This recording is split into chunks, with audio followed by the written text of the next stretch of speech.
इस बार के IPL tournament में दिल्ली कैपिटल्स के किन खिलाड़ियों को रिटेन किया जाएगा, इसके बारे में टीम के चेयरमैन और को ओनर पार्थ जिंदल ने खुलासा किया है।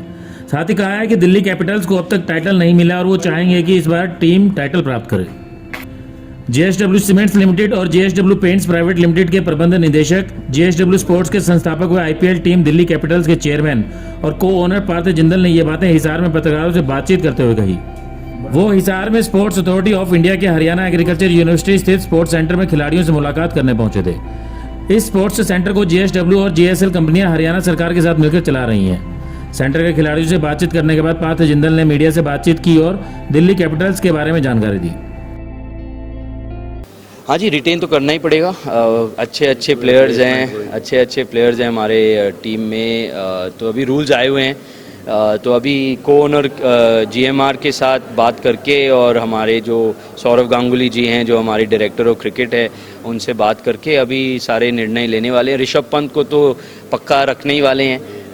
अक्षर पटेल है, बहुत ही बढ़िया। ट्रिस्टन स्टब्स है, जेक फ्रेजर मगर्क है, कुलदीप यादव है, अभिषेक पुरेल है, मुकेश कुमार है, खलील अहमद है। तो काफ़ी अच्छे प्लेयर्स हैं हमारी टीम में। और देखेंगे ऑक्शन में क्या होता है, लेकिन पहले तो जो रूल है कि 6 प्लेयर्स रिटेन कर सकते हैं, पहले उसका सारा चर्चा होने वाला है। फिर उसके बाद ऑक्शन में जाके देखेंगे, बहुत सारे ऑप्शन मिलेंगे। वो नहीं मिला। दो फाइनल खेले हैं। जेएसडब्ल्यू के आने के बाद एक फाइनल खेले हैं और एक बार टॉप ऑफ द टेबल हुआ। तो हाँ, अभी तक टाइटल नहीं लाया, वो लाना पड़ेगा दिल्ली को। दिल्ली बहुत बड़ा शहर है और बहुत साल हो गए, तो यही कोशिश रहेगी कि टाइटल लाएं दिल्ली के लिए। जेएसडब्ल्यू ग्रुप के चेयरमैन व एमडी सचिन जिंदल के बेटे पार्थ जिंदल ने बताया कि जेएसडब्ल्यू ग्रुप खेलों को बढ़ावा देने के लिए क्या कर रहा है। साथ ही बताया कि हिसार के गिरी सेंटर में स्विमिंग के खिलाड़ियों को तैयार करने के लिए उनकी सरकार के साथ बातचीत चल रही है। जल्द ही वो गिरी सेंटर के बदहाल स्विमिंग पूल का उद्धार करवाकर यहाँ स्विमिंग के लिए अंतर्राष्ट्रीय स्तर की सुविधाएं शुरू करेंगे। जी, 2012 से हम जेएसडब्ल्यू स्पोर्ट्स का स्थापना किए थे और हमारा यही मकसद था कि ओलंपिक स्पोर्ट्स के लिए हम एथलीट्स को सपोर्ट दें, वेदर वो स्पोर्ट्स साइंस के थ्रू हो, कोचिंग के थ्रू हो, न्यूट्रिशन के थ्रू हो, इंटरनेशनल कॉम्पिटिशन्स के थ्रू हो, हम एथलीट्स को सपोर्ट करें। तो 2012 में हमारे स्पोर्ट्स एक्सेलेंस प्रोग्राम्स चालू हुआ था और उसी दिन से हम एथलीट्स को सपोर्ट कर रहे हैं across 5 sports: boxing, wrestling, judo, track and field और स्विमिंग। अभी आगे जाके हम स्क्वॉश का भी सपोर्ट कर रहे हैं और भी रोइंग का भी। और अभी इंडिया में 6 सेंटर्स है जेएसडब्ल्यू के। सरकार के साथ हम पब्लिक प्राइवेट पार्टनरशिप मॉडल में काम कर रहे हैं। तो एक सेंटर है हमारा यहाँ पे गिरी सेंटर, जो स्पोर्ट्स अथॉरिटी ऑफ इंडिया और हरियाणा एग्रीकल्चर यूनिवर्सिटी के साथ हम साथ में काम कर रहे हैं। करीब 155 बच्चे यहाँ पे ट्रेनिंग लेते हैं। हमारे दूसरे सेंटर है उड़ीसा में। हम उड़ीसा गवर्नमेंट के साथ पूरा स्विमिंग प्रोग्राम चलाते हैं कलिंगा स्टेडियम भुवनेश्वर में, और 18 और स्विमिंग पूल्स हैं उड़ीसा में जो हम चला रहे हैं। करीब 3000 स्विमर्स को ट्रेनिंग देते हैं रोज़। हमारा एक हाई ऑल्टीट्यूड ट्रेनिंग सेंटर है हिमाचल प्रदेश में बॉक्सिंग के लिए, एक शोल्टू जगह में। रास में उत्तराखंड में एक high altitude training centre Uttarakhand government के साथ हम चला रहे हैं। और फिर हमारा मेन सेंटर IIS विजयनगर, जो एक नेशनल सेंटर ऑफ एक्सेलेंस है, वहाँ पे करीब 500 बच्चे रोज़ ट्रेनिंग करते हैं। तो अभी जेएसडब्ल्यू के जो पेरिस ओलंपिक्स, अभी जब पेरिस ओलंपिक्स हुआ था उसमें इंडिया का 117 एथलीट्स गए थे। उसमें से 41 एथलीट्स हमारे प्रोग्राम्स में से थे और 4 मेडल आए देश के 6 मेडलों में से। क्योंकि हम बॉक्सिंग फेडरेशन ऑफ इंडिया के हाई परफॉर्मेंस पार्टनर है, रेसलिंग फेडरेशन ऑफ इंडिया के हाई परफॉर्मेंस पार्टनर है, शूटिंग फेडरेशन ऑफ इंडिया के हाई परफॉर्मेंस पार्टनर है, जूडो फेडरेशन ऑफ इंडिया के हाई परफॉर्मेंस पार्टनर है। तो हमारा विजन यही है कि हम ये प्रोग्राम को बढ़ाएं और इंडिया को top 10 of the medals tally में लेकर आएँ। जो इस बार बहुत गर्व की बात है कि इंडिया का परफॉर्मेंस ओलंपिक्स में बहुत अच्छा हुआ। 6 मेडल आए। मैं विनेश का मेडल भी मानता हूँ, तो 7 मेडल आने चाहिए थे, लेकिन वो चूक हो गई। और पैरालंपिक्स में भी इंडिया ने बहुत अच्छा किया, 15th प्लेस में फिनिश किए 29 मेडल्स के साथ। तो यही है हमारा काम कि मेडल्स को बढ़ाएं, एथलीट्स को सपोर्ट दें। और क्योंकि मेरे हिसाब से स्पोर्ट्स जैसे पावरफुल चीज़ नहीं है इस दुनिया में।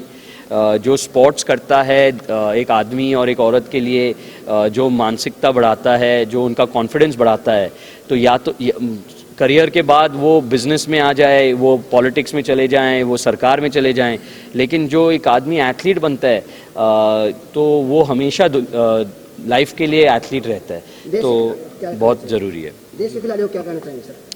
आप हमारे गर्व हो, आप हमारे रोशन हो, आप मेहनत करते जाइए और देश का नाम बढ़ाते जाइए। हिसार के लिए अभी क्या मतलब गिरी सेंटर में और क्या नई सुविधाएं शुरू करने जा रहे हैं? तो गिरी सेंटर में अभी हम 3 स्पोर्ट्स को सपोर्ट करते हैं, यहाँ पे बॉक्सिंग, रेसलिंग और एथलेटिक्स।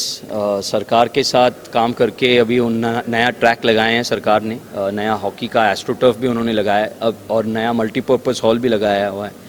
तो हमने अभी सरकार को लिखा है कि ये जो स्विमिंग पूल है, 50 मीटर का स्विमिंग पूल, जिसमें अभी बहुत बुरा हाल है, हमने उनको लिखा है कि स्विमिंग को भी रिवाइव करना चाहिए, क्योंकि स्विमिंग एक बहुत ही इम्पॉर्टेंट स्पोर्ट है।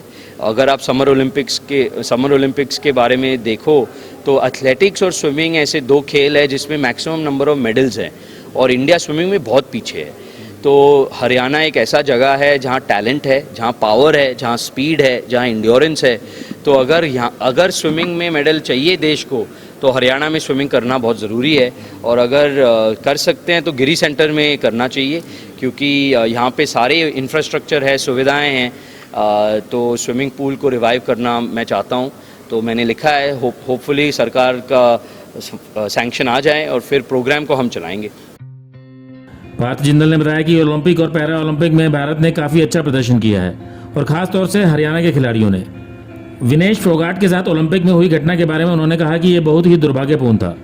भारत में खेलों से जुड़े लोग इस चीज़ के लिए तैयार नहीं थे। इस घटना से सीख लेते हुए सबको मिलकर ऐसा काम करना होगा कि भविष्य में दोबारा ऐसा ना हो। विनेश के राजनीति में आने पर पार्थ जिंदल ने कहा कि वो विधायक बने तो उन्हें स्पोर्ट्स मिनिस्टर बनाया जाना चाहिए। बहुत ज़रूरी है। उससे बड़ा चूक का मतलब there is no bigger disappointment than what happened to Vinesh. जो विनेश के साथ हुआ वो तो सबके लिए एक बहुत बड़ा वेकअप कॉल है, इंडियन स्पोर्ट के लिए एक बहुत बड़ा वेकअप कॉल है, एथलीट्स के लिए वेकअप कॉल है। क्योंकि एथलीट जो होते हैं वो सोचते हैं कि जी मैं 4 किलो कम कर दूंगा, मैं 5 किलो कम कर दूंगा, मैं 7 किलो कम कर दूंगा, अब बॉडी को अब्यूज़ करते हैं। तो ये बहुत साइंटिफिकली करना पड़ेगा आगे जाके, क्योंकि फाइनल पहुंच के फाइनल ना खेलना और गोल्ड मेडल ना लाना देश के लिए बहुत डीमोटिवेटिंग है। उस दिन जब हम सब उठे पेरिस में तो एकदम शॉक हो गया, हम सब we were in total shock. उसके वजह से दूसरे एथलीट्स को बड़ा डीमोटिवेशन हुआ, पूरे देश बैठ गई कि यार क्या हो गया, तो गोल्ड मेडल था, क्या हो गया, ऐसे कैसे हो सकता है। फिर कहानी सुने कि कैसे वो 11 बजे रात को होटल पहुंची, पूरे जिम पहुंची, जिम में एसी चल रहा था, फिर वो 21 किलोमीटर भागी, फिर सोना में स्पारिंग करी, फिर खून निकाली, बाल काटी, कपड़े काटे वेट कट करने के लिए। तो बहुत ही डिफ़िकल्ट स्टोरी है, बहुत ही अभी उसके बाद पता है वो हॉस्पिटल में थी, IOA के प्रेसिडेंट गए, सब गए, डॉक्टर पाड़ीवाला गया था।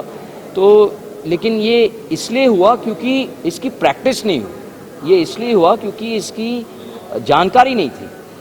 जानकारी थी भी लेकिन चूक हो गई सबसे, एथलीट से, उनके सपोर्ट स्टाफ से, सबसे। लेकिन मैं ये कहता हूँ कि ये रिस्पॉन्सिबिलिटी एथलीट को खुद लेना है, ये एथलीट का रिस्पॉन्सिबिलिटी है। एथलीट को पता है कि मुझे मेरा वेट कम करना है, मुझे खेलना है, तो कैसे बढ़ गया। तो ये प्रैक्टिस अगर करोगे तो करना है। तो JSW में मैंने भी सबसे बात किया कि ये बहुत बड़ी चूक हो गई। विनेश तो हमारे साथ थी 4 साल IIS में, तो मैंने पूछा कि कभी प्रैक्टिस हुआ है ऐसा, तो उन्होंने कहा नहीं जी नहीं हुआ, वो तो कर लेते हैं जी, हो जाता है जी, मैनेज हो जाता है जी, ये तो नॉर्मल है, रेसलर के लिए, बॉक्सर के लिए तो नॉर्मल है। तो बोला जी नॉर्मल है लेकिन नहीं हुआ ना सबसे बड़े स्टेज पे।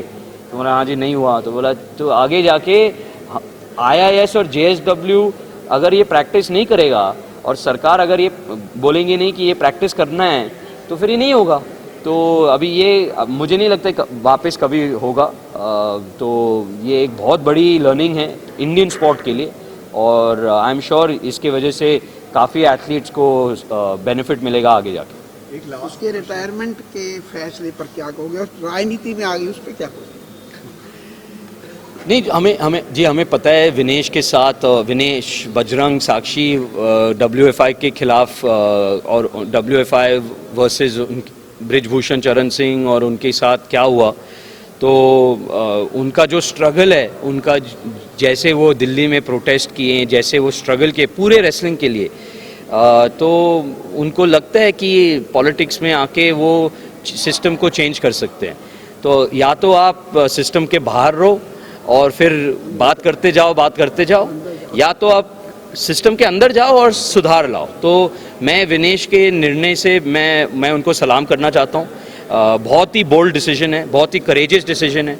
मैं स्पोर्ट्स वाला हूँ, तो मैं ये समझता हूँ कि विनेश को 2028 ओलंपिक्स में भी चांस था, लेकिन उन्होंने सोचा कि मेरी बॉडी सपोर्ट नहीं करेगी। उनको पता है उनके बॉडी के बारे में, लेकिन जो जज्बे को सलाम करते हैं, उनके जज्बे को मैं बहुत सलाम करता हूँ। और जिस तरीके से वो सिस्टम के अंदर आ रही है और सिस्टम के अंदर आके वो एथलीट्स को सपोर्ट करेगी। मैं विनेश को जानता हूँ, 4 साल विजयनगर IIS में थी वो हमारे साथ। तो मेरा इच्छा यही है कि अगर विनेश MLA बने तो सरकार उनको स्पोर्ट्स मिनिस्टर, अगर वो बने उनको स्पोर्ट्स मिनिस्टर बना दीजिए। और फिर दुआ उनके साथ है। पार्टी वार्टी मैं नहीं देखता, विनेश को देखता हूँ। विनेश का सपोर्ट है पूरा, I support her fully. Parth Jindal ने यह भी बताया कि GSW स्टील पेंट्स और सीमेंट्स के अलावा उनका ग्रुप डिफेंस सेक्टर में भी आगे बढ़ रहा है। जी, डिफेंस भी कर रहे हैं। अभी चंडीगढ़ में एक डिफेंस की फैक्ट्री खोले हुए हैं, वहाँ पे हम आर्मी के लिए ऑल टेरेन व्हीकल्स बना रहे हैं। ड्रोन मैन्युफैक्चरिंग के बारे में भी हम सोच रहे हैं। कॉपर के बारे में भी हम सोच रहे हैं। तो बहुत सारा अपॉर्चुनिटी है। देश काफ़ी अच्छा चल रहा है, इकोनॉमी बढ़ रहा है, और JSW one of the groups है जो मैन्युफैक्चरिंग कर सकता है इस देश में। तो काफ़ी अपॉर्चुनिटीज़ हैं, हम देख रहे हैं अपॉर्चुनिटीज़ को। हिसार से उनकी दादी सावित्री जिंदल के चुनाव लड़ने के बारे में उन्होंने कहा कि उनके परिवार ने चुनाव लड़ने के लिए उन्हें मना किया था, लेकिन हिसार के प्रति प्यार के चलते उनकी दादी चुनाव लड़ रही हैं। उन्हीं की वजह से आज पूरा परिवार हिसार में जनता के बीच में है। दादी का जज्बा बहुत है, दादी को हिसार से लगाव बहुत है, पूरी परिवार को लगाव है, लेकिन सबसे ज़्यादा दादी और बाबा जी को है। तो दादी ने हमेशा कहा कि मुझे हिसार के लिए काम करना है। हमेशा कहती है कि हिसार में ये होना चाहिए, हिसार में वो होना चाहिए, हिसार के सड़कें में ऐसे होना चाहिए, सूएज बेटर होना चाहिए, जो पशुआं हैं उनका देखभाल करना चाहिए ताकि वो रोड में घूमे ना। तो हमेशा दादी के दिमाग में हिसार रहता है। तो जब उन्होंने हमसे कहा कि मैं हिसार में चुनाव लड़ने वाली हूँ, तो हमने सब मना किया। हमने सब कहा, दादी इस उम्र में आप क्यों करोगे, नहीं करना चाहिए, कोई ज़रूरत नहीं है, हम सब है, हम सब काम करेंगे। तो उन्होंने कहा नहीं, आप सबको मेरे से मिलना है तो हिसार आइए, हिसार परिवार मेरे साथ है, मैं हिसार के लिए लड़ूंगी और फिर मैं हिसार में ऐसे प्रगति लाऊंगी और तुम सब आओगे और काम करोगे हिसार के लिए, क्योंकि जो भी जिंदल परिवार है वो हिसार के वजह से है। और अभी हमें हिसार को वापस काम करके वापस देना है, क्योंकि हिसार ने हमें बहुत दिया। ब्यूरो रिपोर्ट, नई ताज़ा न्यूज़, हिसार।